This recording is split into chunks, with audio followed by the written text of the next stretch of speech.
এই আমাদের শারীরিক শিক্ষা কেন্দ্রের আমূল পরিবর্তন করার জন্য বিসিবি থেকে 2 কোটি টাকার একটা ফান্ড নিয়ে এসেছিলাম, বিশ্ববিদ্যালয় প্রশাসনের কাছে জমা দিয়েছিলাম। কিন্তু প্রশাসনের দীর্ঘসূত্রতা এবং আমাদের ট্রেজারার স্যারের আমার কাছে মনে হয় এই টাকা তিনি ব্যাংকে রেখে মুনাফা অর্জন করতেছেন। নাহলে তো এতদিন এই টাকা এভাবে সংরক্ষিত রেখে দেওয়ার তো কোনো মানে হয় না।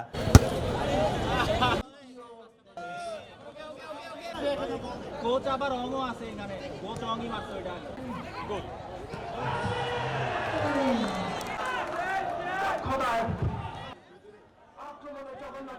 হৃদয়ের ফুল পাঁচ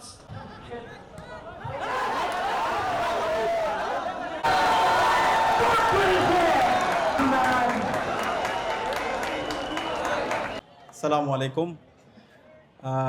সবাইকে শুভেচ্ছা জানাচ্ছি। কথা শোনার মতো অবস্থা নেই।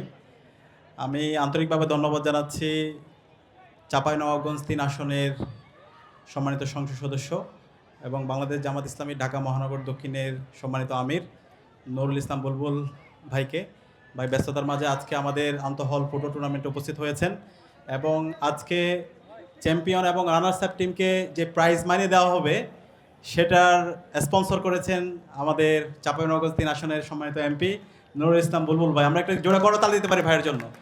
এবং ভাই কথা দিয়েছেন এখানে যারা খেলোয়াড়রা আছে, আপনারা যদি ন্যাশনালি এবং ইন্টারন্যাশনালিও কেউ যদি দেশের বাইরে ঢাকা বিশ্ববিদ্যালয়কে রিপ্রেজেন্ট করতে চান, বাংলাদেশকে রিপ্রেজেন্ট করতে চান, সেক্ষেত্রে আপনাদের বাইরে যাওয়ার ক্ষেত্রে যে ফেসিলিটিস দরকার, ইভেন যদি টিকেটের যে মূল্য দরকার সেটাও ভাই স্পন্সর করবে আপনাদের জন্য। আমরা একটা জোড়া ভাইয়ের জন্য করতালি দিতে পারি। তো এই ধরনের আমাদের প্রিয় অতিথিদেরকে দরকার যারা আমাদেরকে সার্বিকভাবে সহায়তা করবে এবং সবসময় আমাদের পাশে থাকবে। এবং ভাই জুলাই বিপ্লবে কঠিন সময়গুলোতে আমাদেরকে সার্বিকভাবে পরামর্শ দিয়েছেন, আর্থিকভাবে সহায়তা করেছেন, লজিস্টিক দিয়ে সাপোর্ট দিয়েছেন। আমরা বুলবুল ভাইয়ের প্রতি কৃতজ্ঞতা জ্ঞাপন করছি।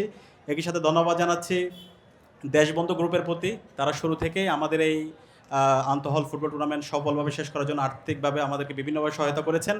আমরা তাদের প্রতি কৃতজ্ঞতা জ্ঞাপন করছি এবং বিশেষভাবে ধন্যবাদ জানাচ্ছি ঢাকা বিশ্ববিদ্যালয়ের ডাকসুর নির্বাচিত স্পোর্টস সম্পাদক, ক্রীড়া সম্পাদক আরমান হোসেনের প্রতি। আরমান হোসেন একদম শুরু থেকে শেষ পর্যন্ত নিজেই এই আন্তঃহল ফুটবল টুর্নামেন্ট দীর্ঘ 7 বছর পরে নামিয়েছেন এবং সফলতার সাথে আন্তঃহল ফুটবল টুর্নামেন্ট শেষ করেছেন। সেখানে আমরা আরমানের জন্য একটা জুড়ে করতালি দিচ্ছি। আমরা ডাকসুর পক্ষ থেকে দায়িত্ব নেওয়ার পরে বলেছিলাম আমরা বিশ্ববিদ্যালয়কে একটা স্বপ্নের ক্যাম্পাস হিসেবে বিনির্মাণ করব এবং আমরা যে কথা দিয়েছি সেই কথা আমরা আলহামদুলিল্লাহ রেখেছি। আমরা নির্বাচিত হওয়ার পরও বিশ্ববিদ্যালয় প্রশাসনের কাছে গিয়েছিলাম এই আমাদের শারীরিক শিক্ষা কেন্দ্রের আমূল পরিবর্তন করার জন্য। বিশ্ববিদ্যালয়ে তাদের ফান্ড ঘাটতির কারণে তারা আমাদেরকে সহায়তা করতে পারে নাই। পরবর্তীতে আমরা বিসিবি থেকে 2 কোটি টাকার একটা ফান্ড নিয়ে এসেছিলাম যেন এই মাঠের আমূল সংস্কার হয়। এখানে একটু বৃষ্টি হলে কোমর পর্যন্ত পানি হয়ে যায়, খেলোয়াড়দের খেলতে কষ্ট হয়। তো সেটার জন্য আমরা 2 কোটি টাকার নগদ চেক নিয়ে এসেছিলাম, এনে বিশ্ববিদ্যালয় প্রশাসনের কাছে জমা দিয়েছিলাম। কিন্তু প্রশাসনের দীর্ঘসূত্রতা এবং আমাদের ট্রেজারার স্যারের আমার কাছে মনে হয় এই টাকা তিনি ব্যাংকে রেখে মুনাফা অর্জন করতেছেন। নাহলে তো এতদিন এই টাকা এভাবে সংরক্ষিত রেখে দেওয়ার তো কোনো মানে হয় না। তো সর্বশেষে আমরা গতকাল ভিসি স্যারের কাছে গিয়েছিলাম, প্রভিসি কারের কাছে গিয়েছি, প্রভিসি অ্যাডমিন এবং প্রশাসন দুজনের সাথে সাক্ষাৎ করেছি। ওনারা বলেছেন এই মাসের মধ্যে এই মাঠের কাজ আমরা ডাকসু থেকে যে 2 কোটি টাকা নিয়ে এসেছি সেই কাজ এই মাসের মধ্যে এটা টেন্ডার দেওয়া হবে এবং এটা দৃশ্যমান কাজ শুরু হবে। তো আমরা এই কাজ শুরু করার জন্য আপনাদের সাপোর্ট চাই। এখানে এই মাঠ সংস্কার হলে কি কোনো ছাত্র সংগঠনের লাভ হবে? এটার মাধ্যমে এখানকার যারা খেলোয়াড়রা আছে, শিক্ষার্থী আছে, তাদের লাভ হবে। সেই কারণে আমরা আপনাদের সাপোর্ট চাই, আপনাদেরকে সাথে নিয়ে আমরা কাজটা শুরু করতে চাই। একই সাথে আজকে আমাদের এখানে বোন যারা আছে নারী শিক্ষার্থীদের জন্য বিশ্ববিদ্যালয় 105 বছর ইতিহাসে যে কাজটা কেউ করে না সেটা আমরা করেছি। আমরা 65 লক্ষ টাকা খরচ করে একটা জিমনেশিয়াম তৈরি করেছি, আধুনিক সকল সরঞ্জাম আমরা এখানে ইনশিওর করেছি। তা আমরা আশা করব বিশ্ববিদ্যালয় প্রশাসন দ্রুত সময়ের মধ্যে আমাদেরকে এটা উদ্বোধনের জন্য সহায়তা করবে। সেটাও তারা আমাদেরকে কথা দিয়েছে। আশা করছি শিক্ষার্থীদেরকে সাথে নিয়ে সেটা আমরা উদ্বোধন করব এবং এর বাইরেও শিক্ষার্থীদের জন্য একটা নিরাপদ ক্যাম্পাস বিনির্মাণ করার জন্য আমরা কাজ করে যাচ্ছি। তো এবং একই সাথে ডাকসু নির্বাচনটা যেন নিয়মিত হয় সেটার জন্য আমরা ইতিমধ্যে ডাকসুকে একাডেমিক ক্যালেন্ডারভুক্ত করেছি। আশা করছি এই মাসের মধ্যেই ডাকসুর বিশ্ববিদ্যালয় প্রশাসন ইশতেহার ঘোষণা করবে।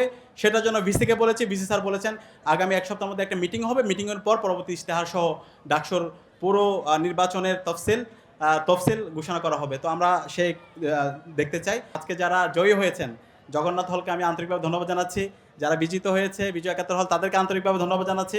আশা করছি ইনশাল্লাহ আমরা সবাই একসাথে মিলে একটি স্বপ্নের ঢাকা বিশ্ববিদ্যালয়, একটা স্বপ্নের সমৃদ্ধ বাংলাদেশ আমরা বিনির্মাণ করব। আমি সবাইকে আন্তরিক ধন্যবাদ জানিয়ে এবং ডাকসুর ক্রীড়া সম্পাদক আরমান হোসেনকে আবারও ধন্যবাদ এবং কৃতজ্ঞতা জ্ঞাপন করে আমি আমার কথা শেষ করছি। আসসালামু আলাইকুম রহমতুল্লাহ।